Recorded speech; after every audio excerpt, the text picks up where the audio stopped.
అదేదో సినిమాలో ఉంటుంది. ఒక ఇది లాయరే 10 మంది నేరగాళ్ళని తయారు చేసి వాళ్ళ చేత నేరాలు చేయిస్తూ ఉంటుంటాడు. వాళ్ళు పట్టుబడ్డప్పుడల్లా ఆయన బెయిల్ మీద తీసుకొస్తూ ఉంటాడు. ఆ బెయిల్ మీద తీసుకొచ్చిన తర్వాత వాళ్ళు మళ్ళీ ఆ కేసులకు సంబంధించి ఈ కోర్టులో అయ్యేటువంటి ఖర్చుల కోసం అని చెప్పి మళ్ళీ నేరాలు చేసి తీసుకొచ్చి ఆ లాయర్కి డబ్బులు ఇస్తూ ఉండాలి. అట్లాగా చివరికి చేసి ఒక దశలో విసిగిపోయి, అంటే ఓ లవ్ చేసుకున్నాక పెళ్లి చేసుకోవడానికి ఈ కేసులే అడ్డొస్తున్నాయి, ఈ లాయరే అడ్డొస్తున్నాడని చివరికి ఆ లాయర్నే మర్డర్ చేస్తారనమాట. ఇప్పుడు అట్లాగే నేర సమాజాన్ని నెత్తిన పెట్టుకోవడం కాదు, నేర సమాజాన్ని తయారు చేయటం లేదా నేర సమాజాన్ని ప్రోత్సహించడం అన్నటువంటి ప్రస్తుతం మీడియా చేస్తున్నటువంటి పాత్ర, రాజకీయ పార్టీలు చేస్తున్నటువంటి పాత్ర. దస్తగిరి అనేటువంటి వాడు వాస్తవంగా వివేకానంద రెడ్డి దగ్గర డ్రైవర్గా చేశాడు. అతని వ్యవహార శైలి, అతని బుద్ధి చూసి అతను ఆ పోస్ట్లో నుంచి తీసేసింది వివేకానంద రెడ్డి అల్లుడు నర్రెడ్డి రాజశేఖర రెడ్డి. ఆ కక్షతో ఉన్నటువంటి దస్తగిరికి సునీల్ యాదవ్ అనేటువంటి వాడు తోడయ్యి వివేకానంద రెడ్డి దగ్గర తను అప్పు చేయించి వివేకానంద రెడ్డి చేత 2 వ్యవహారాలు సెటిల్మెంట్లు చేపిస్తానని చెప్పి వివేకానంద రెడ్డికి చెప్పి ఆ 2 వ్యవహారాల దగ్గరికి వెళ్ళడానికి డబ్బులు అవసరం అవుతాయని వివేకానంద రెడ్డి చేత వేరే వాళ్ళకి అప్పు చేయించి ఆ అప్పు డబ్బులు తీర్చాల్సిన పరిస్థితి వచ్చినప్పుడు ఆ సెటిల్మెంట్ 2 ఫెయిల్ అని చెప్పి వివేకానంద రెడ్డి గ్రహించి అతన్ని తిట్టడంతో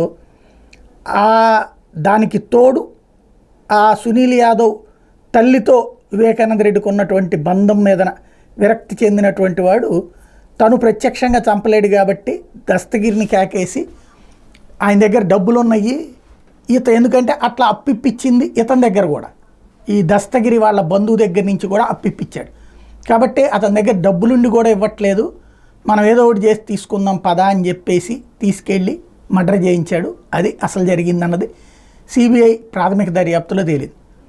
ఆ తర్వాత తనెవరు పట్టుకోలేరు కదా అనుకోవడానికి అదే రూట్లో అనుకున్నాడు.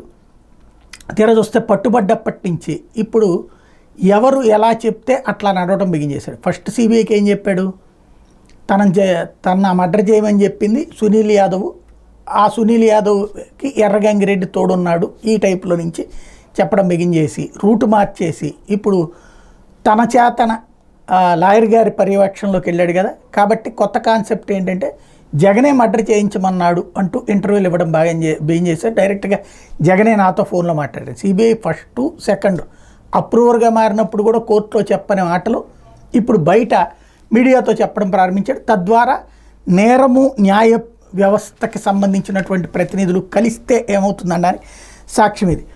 మాజీ మంత్రి వివేక హత్య కేసులో అప్రూవర్గా మారిన దస్తగిరి మరికొన్ని సంచలన విషయాలు బయట పెట్టారంటూ ఇప్పుడు ఈనాడు పెట్టుకొచ్చింది. ఈ హత్యలో వైఎస్ అవినాష్ రెడ్డి, భాస్కర్ రెడ్డి, దేవిరెడ్డి, శివశంకర్ రెడ్డితో పాటు జగను ఆయన భార్య వార్త హస్తం ఉందని, అందుకే కేసు విచారణ ముందుకు సాగడం లేదని ఆరోపించారు.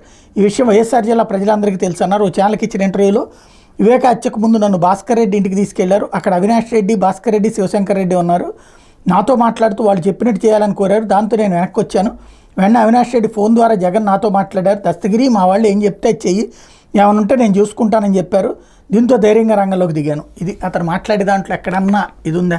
ప్రస్తుతానికి ఏంటంటే పత్రికలు ఉన్నాయి తోడు చేతిలో, అంటే జగన్ మీద ద్వేషంతో పత్రికలు ఉన్నాయి, జగన్ మీద ద్వేషంతో రాజకీయం నడిపేటటువంటి వాళ్ళందరూ తనని పావుగా వాడుకుంటున్నారని అర్థమైంది. కాబట్టి రకరకాలు చేస్తున్నాడు. ఇవన్నీ కొంతకాలం నడుస్తాయి, కానీ ఇట్లాంటి తప్పుడు దాంతో బ్రతకగలం అనుకునేటటువంటి వాళ్ళు ఏదో ఒక రోజున అదే తరహాలో పోతుంది, తర్వాత మళ్ళీ దాని చుట్టూ కాదని నడుస్తుంటుంది, అంత మించే ఉండదు.